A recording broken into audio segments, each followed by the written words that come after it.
मन के हारे हार है, मन के जीते जीत। 94.3 माय एफएम से मैं हूं विनी आपके साथ। और चलो आज कुछ अच्छा सुनते हैं। सुनाती हूँ कहानी एक छोटे से राज्य की, जिस पर एक बड़े राज्य ने आक्रमण कर दिया था।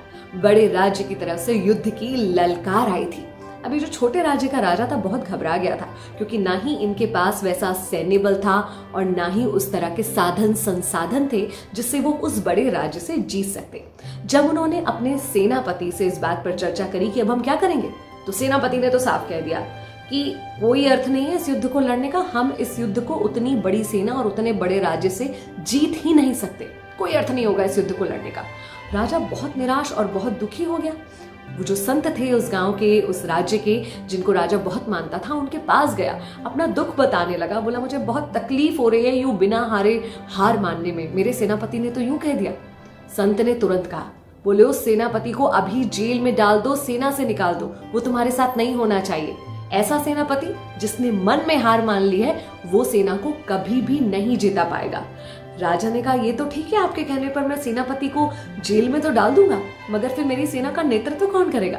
संत ने कहा, मैं करूंगा।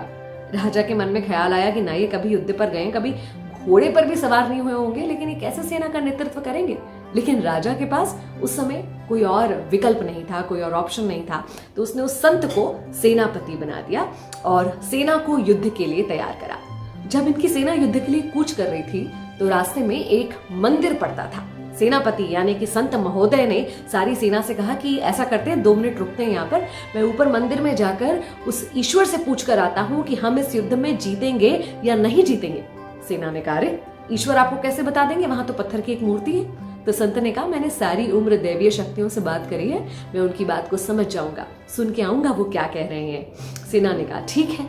ये अकेले ही ऊपर चले गए मंदिर में। थोड़ी देर बाद नीचे आए। सेना इंतजार कर रही थी। बोले, क्या बोले ईश्वर?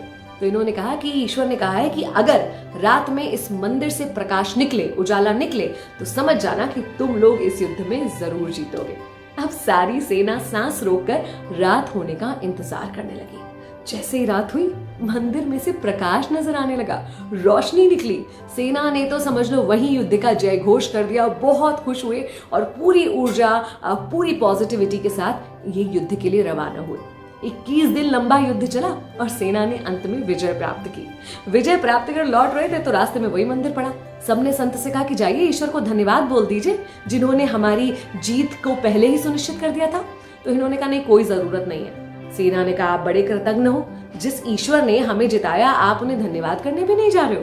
तब सेनापति ने यानी कि संत ने बताया कि वो दिया मैं ही जला कर आया था, जिसकी रोशनी आपको दिन में तो नजर नहीं आई, लेकिन रात होते ही वो रोशनी नजर आने लगी। और उस रोशनी की वजह से आपके दिमाग में आपने युद्ध को जीत लिया था। आपने अपने अंदर ये बिल्कुल क्लियर कर लिया था कि इस युद्ध को आप ही जीतने वाले हो, और इसीलिए जीत इतनी आसान हुई। असंभव को संभव में हम बदल सके।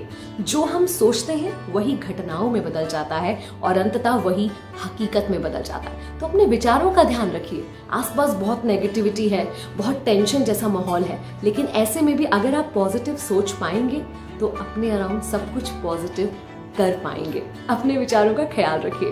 मैं हूं विनी। चलो आज कुछ अच्छा सुनते हैं।